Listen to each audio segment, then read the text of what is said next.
sinal da Santa Cruz, livra-nos Deus, nosso Senhor, de todos os nossos inimigos. Como eu já disse, meus irmãos, nós vamos partilhar hoje a palavra que está no Evangelho de São João, capítulo 10, a partir do versículo 11. Se você tem a palavra de Deus, pega aí na sua casa, no seu trabalho, para que nós possamos nos debruçar sobre aquilo que Deus tem para falar conosco através dessa passagem. Assim diz o Evangelho: Eu sou o bom pastor. Começamos, então, olhando para o coração de Jesus. É o próprio Jesus dizendo: Eu sou o bom pastor. O bom pastor dá a vida por suas ovelhas. O assalariado, que não é pastor, e a quem as ovelhas não pertencem, vê o lobo chegar e foge, e o lobo as ataca e as dispersa. Por ser apenas um assalariado, ele não se importa com as ovelhas.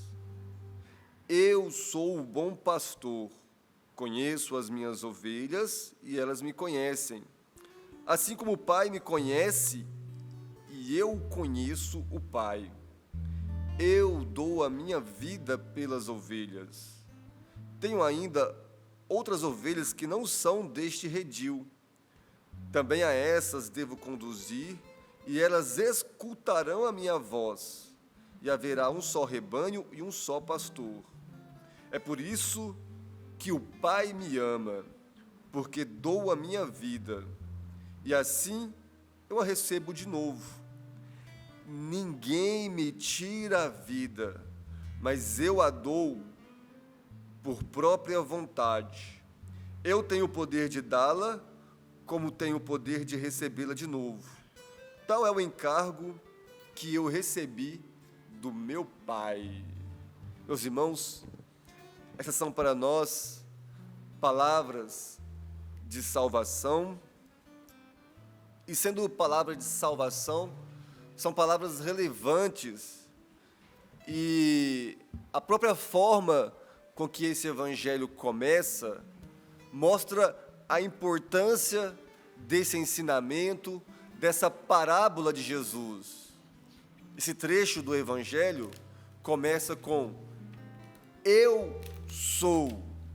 Antes de dizer aquilo que ele é, antes da analogia com o pastoreio, Jesus proclama: eu sou.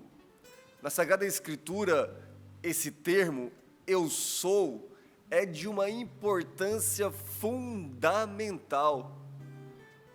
No Evangelho de João, nós vamos ver diversos sinais de Jesus, e por diversas vezes, em meio a sinais, Jesus ele se revela como o eu sou.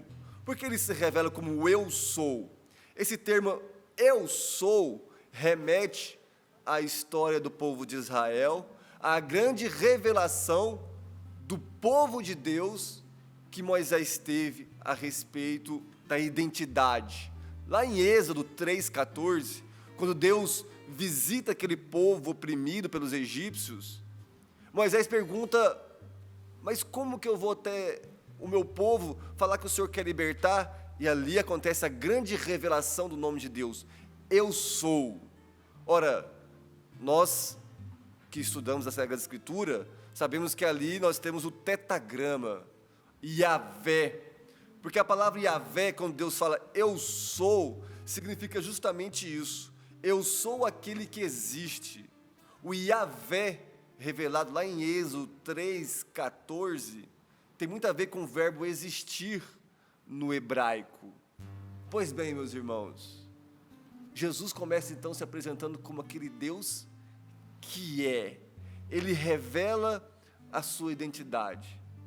Esse termo é tão importante que, na história do povo de Deus, existia um respeito sagrado pela terminologia Yahvé, eu sou, a tal ponto que esse nome ele era reservado a um uso exclusivo no contexto litúrgico, onde os sacerdotes do templo proferiam. No dia a dia, se usavam terminologias como Elohim, que significa Senhor, El Shaddai, o Todo-Poderoso, mas o Eu Sou, o Yahvé, esse tetragrama, era algo sagrado, algo separado. Que belo, gente. A gente pegar esse detalhe e olhar para o ensinamento de Jesus. Eu sou o bom pastor. Aquilo que é sagrado, aquilo que é de separado, Jesus apresenta, Jesus revela através de uma imagem cotidiana, simples. Nós sabemos que na cultura israelita da época de Jesus predominava a agricultura, mas também o pastoreio. Eram as duas principais fontes de renda. Portanto, Jesus estava falando algo do dia a dia, do cotidiano daquele povo. Ele estava revelando a sua identidade sagrada, mas com um contexto de proximidade, de familiaridade. Que belo! E nós vamos entender a intenção de Jesus de aproximar os seus ouvintes do seu coração bondoso de pastor, se a gente olha então para esse contexto do pastoreio. Jesus se apresenta como o bom pastor. Ora, o que é o pastor para o povo de Israel? Falar de pastoreio para nós hoje parece uma coisa muito econômica, muito objetiva, técnica, né? Mas para o povo israelita, o pastoreio, ele tem uma conotação quase que existencial de relacionamento. Nós vamos entender isso se a gente lembra que o povo de Israel, nos seus primórdios, era um povo nômade. O que é um povo nômade? É um povo que não tem uma casa estabelecida. Não é verdade? Que eles por 40 anos ficaram andando pelo deserto, e no deserto eles procuravam as suas fontes, as fontes para a subsistência. Isso é um povo nômade, não tem uma casa estabelecida. E o pastor, nessa cultura nômade, ele estabelecia um relacionamento duradouro com as ovelhas. Imagina, naquele contexto deserto, o pastor passando longas noites, longas jornadas, junto com o seu rebanho. Por isso, criava-se uma familiaridade. Interessante, então, Jesus fala dessa familiaridade. O pastor é aquele que é próximo. Por isso que o Papa Francisco, certa vez, falando para futuros sacerdotes, num dos seus discursos, homilias, ele falava assim: nós precisamos ser pastores com cheiro de ovelhas, porque o pastor, ele tem esse contato direto na cultura judaica, principalmente na época de Jesus, esse contato constante, pastores com cheiros de ovelha. Meus irmãos, não é isso que Deus faz conosco? Ele se mistura com a nossa humanidade, Ele quis tocar a nossa carne, Ele quis tocar a nossa vida, se tornando um de nós, e o Verbo se fez carne e habitou entre nós. O pastor que se coloca em meio às ovelhas, o pastor que cria uma relação de proximidade. Hoje, você que está me escutando, aí dirigindo seu carro, indo para o trabalho, voltando da escola, você que está aí arrumando as suas coisas em casa, nos afazeres, o Senhor hoje se apresenta como aquele que quer ser próximo da sua realidade, independente do que você está vivendo, independente das suas circunstâncias, o Senhor quer se aproximar, o Senhor quer estabelecer com você essa relação de amizade. Já não vos chamo servos, chamo-vos amigos. Jesus, Ele se aproxima da nossa alma como o bom pastor.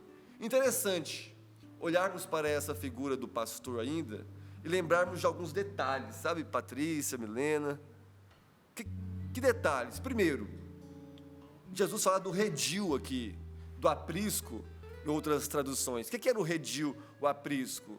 Era um cercado feito de pedras, com mais ou menos 1,5 metro, 2 metros, num formato retangular ou circular, aonde no final da noite diversos pastores colocavam seus rebanhos ali em conjunto, para proteger dos perigos desérticos da noite.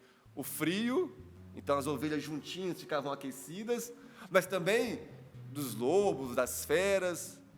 E que interessante, diversos rebanhos num único aprisco, e ao amanhecer o porteiro abria uma única porta, e os diversos pastores, apenas com a voz, congregava as suas ovelhas. Lembra que eu falava da relação? A relação do pastor com a ovelha era tão constante e intensa, que as ovelhas reconheciam a voz do pastor. Essa familiaridade estava estabelecida pela convivência. Por isso, que um pouquinho antes desse trecho do evangelho que eu li, lá no versículo 4 do capítulo 10 de João, Jesus falou assim, na verdade, versículo 3, o porteiro deixa o pastor entrar. As ovelhas então escutam a voz do pastor, versículo 3 do capítulo 10. Os pastores chamam cada uma pelo seu nome e as levam para fora. E depois de as fazer sair, ele caminha à sua frente, e as ovelhas o seguem, porque conhecem a sua voz. As ovelhas, pela convivência, estavam habituadas à voz do pastor. Meu irmão, minha irmã, nós precisamos nos perguntar, quais vozes repercutem no nosso interior de forma predominante? Quais são as vozes que são habituais em nosso interior? No mundo de tantos ruídos, no mundo de tantas imagens, não é verdade? Pega aí, lembra aí a imagem do seu smartphone, os feeds da vida, né? A gente vê 1000 imagens em um segundo, né? Exagero, né? No mundo de tantas informações, no mundo pan-informatizado, o que é que o seu coração guarda? Qual é a voz que tem permanecido no seu coração? Precisamos tomar cuidado, meus irmãos, porque da importância da voz que nós selecionamos, escolhemos para ser a predominante do nosso coração, depende o nosso ser, a nossa identidade. Nós nos tornamos aquilo que nos alimentamos. Isso não é um princípio só biológico. Se eu como bem, eu vivo bem, não é verdade, gente? Isso é um princípio biológico, filosófico até, né? Nós somos aquilo que nos alimentamos. Mas para além da perspectiva biológica, no mundo espiritual, também é assim. Daquilo que nos alimentamos, nós nos formamos enquanto gente, enquanto pessoa. Mas infelizmente também nos deformamos. Certa vez, eu escutei do meu diretor espiritual uma frase que eu nunca esqueci. Ele falava assim: Wilker, cuidado, quando nós não alimentamos as escolhas que fazemos, as escolhas que não fazemos tomam conta de nós. Vou repetir, porque essa frase é para você também. Quando você não alimenta as escolhas que você fez, as escolhas que você não fez, toma conta de você. Se você está aqui me escutando, se nós estamos em família partilhando a palavra, é porque um dia você foi atraído por essa palavra e escolheu fazer parte desse rebanho, ser de Deus. Mas aí, eu preciso fazer a pergunta para você: você tem alimentado essa escolha essencial da sua vida, ser de Deus? Às vezes a gente corre o risco de achar que a nossa opção por Jesus é uma opção estática. Um dia eu me encontrei com Jesus e pronto, minha vida mudou, eu estou salvo. Sim, que bom que nós nos encontramos com Jesus um dia, mas é preciso que um amor seja regado diariamente. Eu não posso chegar para minha esposa Luana no dia 1 de maio, quando a gente faz aniversário de casamento, e falar para ela assim: olha, no dia 1 de maio, há 5 anos atrás eu te dei um presente, então graças a Deus, tô quites já. Não preciso alimentar aquela chama do romantismo, presentear, porque pronto, foi estático. A gente sabe que não é assim, né? a gente que é casado, a gente que namora. Não é assim. O amor ele precisa ser alimentado diariamente. E se não alimenta, né, Patrícia? Ela está lembrando do Rimos aqui, né? Então, gente, essa chama, esse amor que um dia nos seduziu, que é o amor divino, o amor do divino pastor, precisa ser alimentado no nosso coração. Que bom que você está aqui agora no Sorrindo para a Vida, alimentando o seu amor. Você está sendo pastoreado agora. Quando nós nos alimentamos, nós nos permitimos ser pastoreados pelo bom pastor.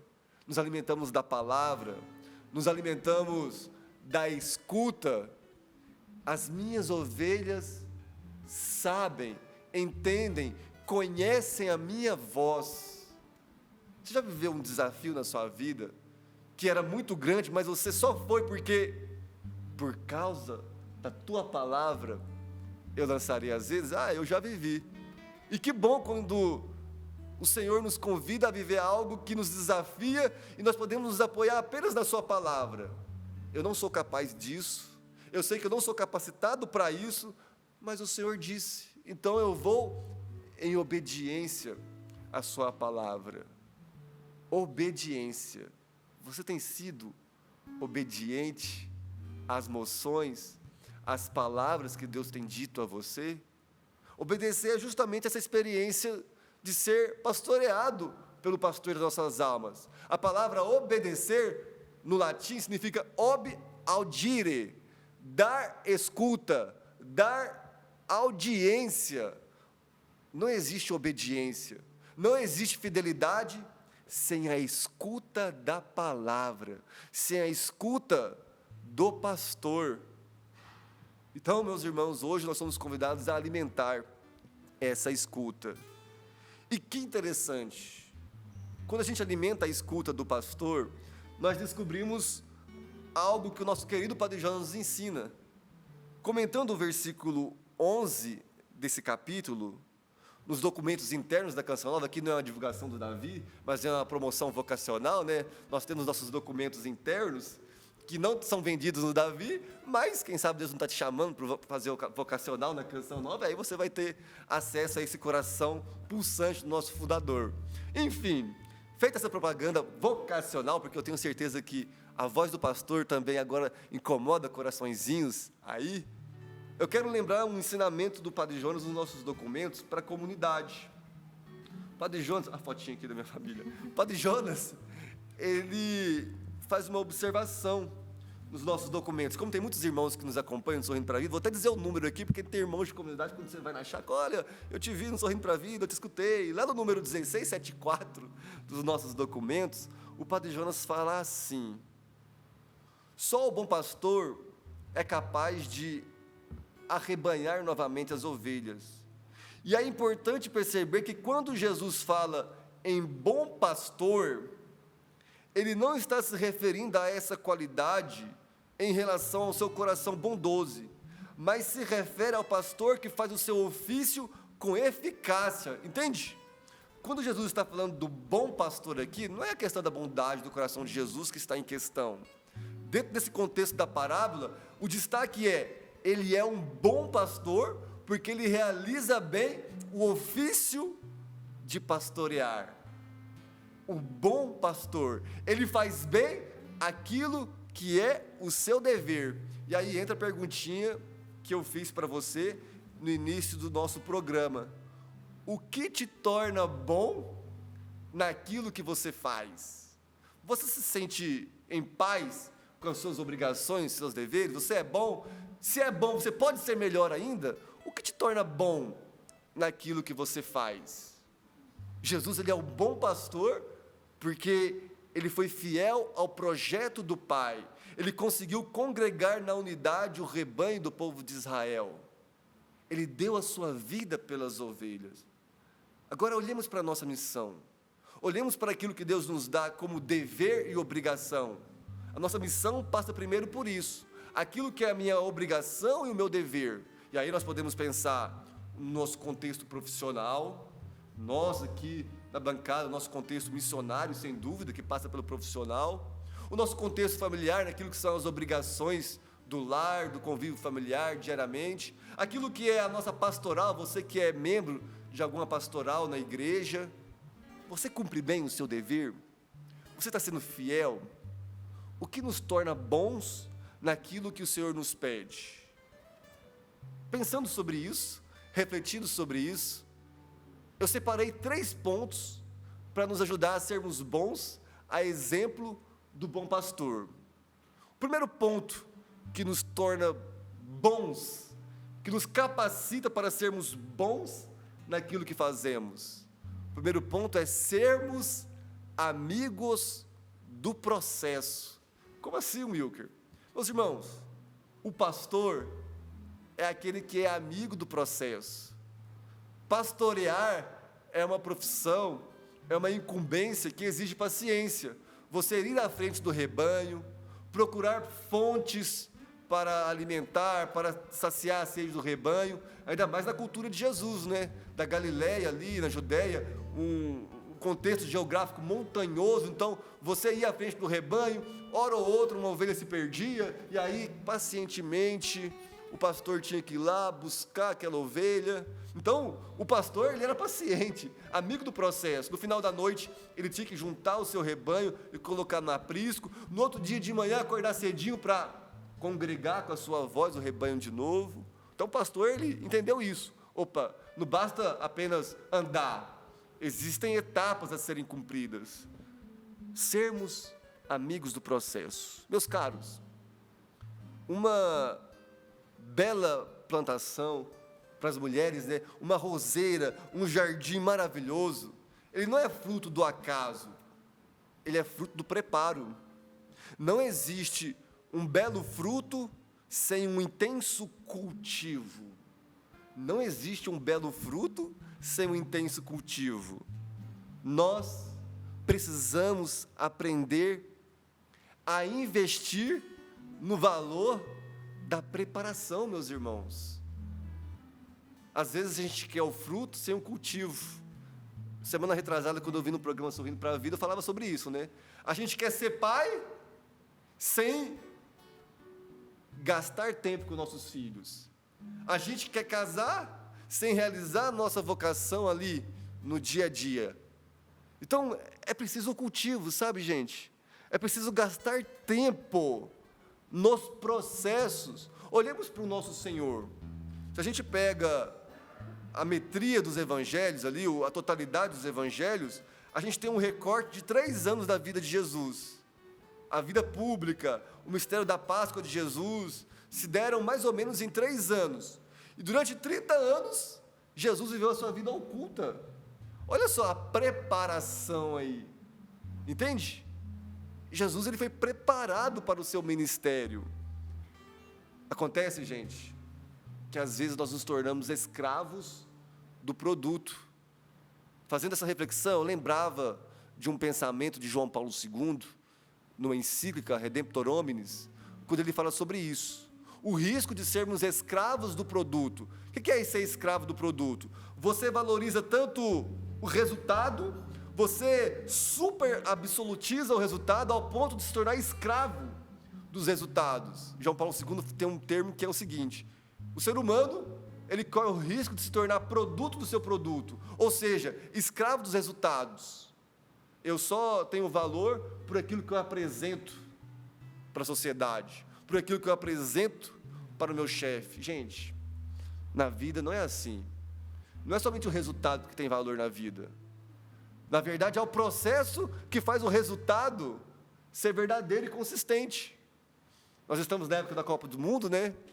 A gente vê um jogador entrando em campo sem o processo de preparação, de treinamento. Temos aí o nosso grande craque, né, do Brasil, questionável, né, essa palavra, craque, né, do Brasil, que está machucado. Ele entrou em campo sem um preparo? Não. Primeiro foi preciso um preparo, entendeu? É preciso do processo antes de esperar um resultado, entende? Mas, na vida, eu sou professor aqui na Faculdade de Canção Nova, na vida acadêmica a gente vê isso, né? O diploma, a profissão que o diploma abre a porta, é fruto do processo do estudo. eu cresci vendo esse processo, sabe? Eu aprendi a valorizar o processo do estudo olhando para minha irmã. Graças a Deus, a minha mãe, Terezinha, nos deu uma boa educação, que nos ensinou a correr atrás dos nossos sonhos. Ainda que ela não teve capacidade, né, de patrocinar tudo, ela nos deu caráter para correr atrás dos nossos sonhos. E a minha irmã, eu novinho ali, minha irmã Fernanda, ela fazia faculdade à noite, trabalhava no supermercado durante o dia, e aí eu via minha irmã ali, ó, ela é 5 anos mais velha que eu, então eu, criancinha, ia vendo movimento.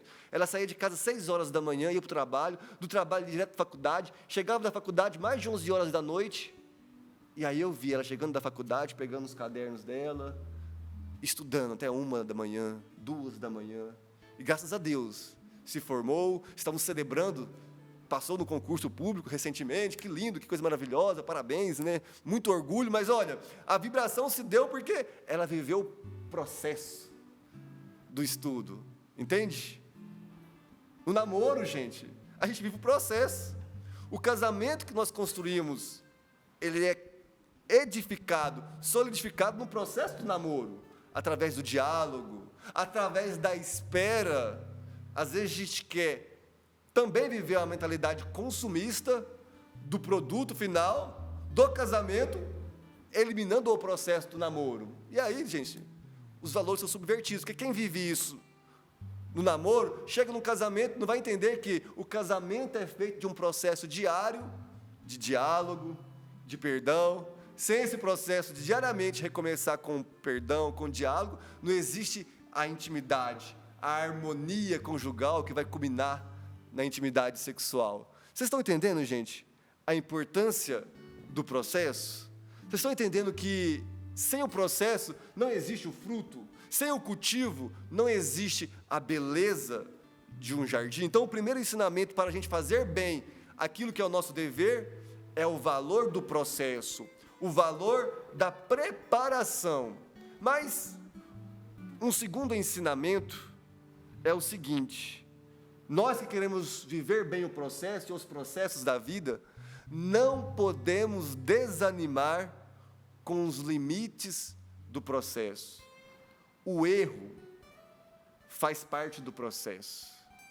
Eu estou refletindo bastante, lendo a encíclica do Leão XIV, sobre a inteligência artificial, né, Magnifica Humanitas, refletindo bastante sobre essa era digital que nós vivemos. E aí, esses tempos atrás eu recordei um pensamento do Papa Francisco que tem acompanhado essa leitura. Uma vez o Papa Francisco ele fez o seguinte comentário, né? Para a máquina, o erro é um algoritmo a ser corrigido. Então, é um dado que precisa apenas ser corrigido de rota. Mas para o ser humano, o erro é uma oportunidade de amadurecimento, de humanização. Para nós humanos, o erro tem um poder pedagógico. O erro, o limite, faz parte do processo. Aqui eu não estou num discurso relativista, dizendo que nós podemos caminhar de qualquer forma, mas apenas um discurso realista.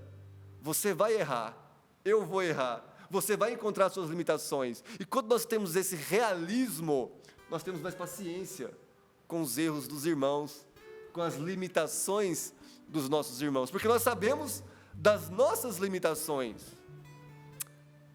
Ontem foi um dia que Deus, Ele me desafiou, Ele me visitou, porque, né, um dia antes do Sorrindo para a Vida, é aquele dia que a gente fica, eu fico particularmente, né, na expectativa ali, um frio na barriga, preparo a pregação, e naquela expectativa, o que eu vou falar para o Brasil, partilhar para o Brasil, o que o Senhor quer de mim, Senhor? Aconteceu uma situação que me colocou de frente com uma limitação que me frustra muito, uma limitação que eu tenho buscado, me organizado, buscado dar uma resposta melhor. E aí, eu até escrevi aqui, porque foi voz de Deus, ontem à noite, eu perguntei para Deus, meu Deus do céu, justo hoje que eu estou aqui, né, querendo ser visitado pela palavra, eu me confronto com a minha limitação, né? Por que o Senhor permite esse contato, esse confronto com a minha limitação? E aí Deus me falou uma coisa que eu quero partilhar com você, espero que seja útil para você também. Ali à noite, 11 horas da noite, Deus falou comigo assim: eu te amo, apesar dos seus limites, para que você me siga para além dos seus limites. Eu te amo, apesar dos seus limites, para que você continue me seguindo para além dos seus limites. O nosso pastor, o pastor das nossas almas, ele é paciente com o nosso processo. Por isso que ele é o bom pastor do coração manso e humilde. Nesse evangelho de João, lá no versículo 7, além da apresentação de pastor, de auto-apresentar-se como pastor, Jesus diz que ele é a porta por onde os pastores vão entrar. E sendo a porta, quando a gente vai estudar a Sagrada Escritura, os comentadores falam que na porta que é Jesus, o pastor supremo das almas, o pastoreio é confiado à igreja, primeiramente a um homem, que é Pedro. Aí ontem me veio a imagem de Pedro, que é uma imagem que sempre foi muito significativa na minha história. Pedro foi o primeiro pastor, pastoreado pela misericórdia de Deus, ele se tornou pastor. Por quê? Jesus teve paciência com Pedro. Vocês lembram, gente, que Pedro, o primeiro papa da igreja, olha só que dignidade, ele negou Jesus 3 vezes. E negando Jesus 3 vezes, diz a tradição que Pedro chorou amargamente ao ponto que, para o resto da vida, ele carregou marcas no seu rosto, daquelas lágrimas amargas da traição. Olha, gente, Pedro se deparou com seus limites também, no processo de se tornar discípulo, apóstolo, papa. E que lindo, gente. Certa vez também, meu diretor espiritual falou uma coisa que me marcou muito. Quando eu falava com ele dos meus limites, ele falou: Wilker, Pedro derramou o sangue por nosso Senhor Jesus Cristo. Não é verdade que Pedro foi martirizado no final da sua vida? Mas aí o meu diretor espiritual falou uma coisa que me marcou. O sangue da fidelidade foi preparado pelas lágrimas da infidelidade. O sangue que um dia Pedro derramou, sendo fiel a Jesus, esse sangue foi preparado pelas lágrimas da infidelidade. Talvez hoje você está chorando as lágrimas da infidelidade, não tem conseguido ser fiel à vontade de Deus, e são essas lágrimas que vão alimentar você o desejo de recomeçar, de retomar. Padre Jonas constantemente falava para a gente aqui na Canção Nova, retomar. Vida espiritual é vida de retomada. E que lindo olharmos para a história de São Pedro, gente. Jesus teve paciência com o processo de Pedro, ao ponto que ele perdoou Pedro, continuando a confiar a ele o seu rebanho. Não é verdade que Jesus disse a Pedro: apacenta os meus cordeiros, apacenta as minhas ovelhas? Ora, o bom pastor confia suas ovelhas a Pedro. Que belo isso. Outra coisa que eu tenho no meu coração, que me acompanha na minha história, é uma frase que certa vez eu li de Santo Ambrósio, uma das catequeses de Bento XVI, quando fala assim, Deus nos ama, nos perdoa confiando nos dons. A pedagogia de Deus nos perdoa é essa pedagogia dinâmica. Ele confia dons a nós para mostrar que, confiando em nós, Ele continua nos amando, apesar das nossas fraquezas. Não foi assim com Pedro? Apesar de ter negado Jesus, a ele foi confiado as ovelhas. Apacenta as minhas ovelhas. O pastor das nossas almas, Jesus, o bom pastor, ele continua confiando em nós, apesar dos limites do nosso processo. Quero que você saia essa manhã do Sorrindo para a Vida, desse momento do Sorrindo para a Vida, com isso bem gravado no seu coração. Deus continua confiando em mim, apesar dos meus limites. É aquilo que Ele falou comigo ontem na minha oração. Deus continua me amando, apesar dos meus limites, para que eu continue seguindo para além dos meus limites, que eu não pare nos meus limites, que eu me confesse, que eu retome, que eu busque a cura interior, porque o pastor cuida de mim. Lá em Lucas 15, para encerrar, nós temos aquela belíssima parábola, quando fala que o pastor, quando ele percebe que uma única ovelha saiu do seu rebanho de 99, o coração daquele pastor, ele se comove, ele se move, ele deixa as 99 para ir em busca da única ovelha. O pastor nos ama, o pastor nos busca de forma pessoal e particular, e hoje, essa palavra chega ao seu coração, essa palavra chega à sua história, porque Deus está te buscando. Por onde você está andando? Por onde você está vagando? É hora de novamente a gente voltar ao redil, voltar a esse rebanho do bom pastor das nossas almas. E eu convido você a interiorizar essa palavra e rezar comigo. Senhor Jesus, eu quero escutar a vossa voz novamente, a vossa doçura, essa voz que me ajuda a ter paciência com os meus processos, mas me ajuda também a levar a sério meus processos, a me preparar, a buscar corresponder às suas promessas, estando atento aos processos que exigem. As grandes promessas exigem, nos colocam em processos intensos. Para saborearmos os frutos da promessa, é preciso que passemos pelos processos subjacentes a essas promessas de Deus. Sim, meu irmão, hoje o Senhor quer te dar força para o processo. Talvez você se sente processado, se sente hoje desafiado. É nesse processo que o Senhor está te visitando hoje, para que você novamente escute a voz do pastor, a voz de Deus, de forma muito pessoal e particular. Podemos cantar para rezar a partir dessa palavra. Conheço um coração tão manso, humilde e sereno, que louva ao Pai por revelar seu nome aos pequenos, que tem o dom de amar, que sabe perdoar, que deu a vida para nos salvar. Jesus, manda teu Espírito para transformar meu coração. Jesus, manda teu Espírito para transformar meu coração. Peça, lava, purifica. Lava, purifica e restaura-me de novo. Serás o nosso Deus e nós seremos o teu povo.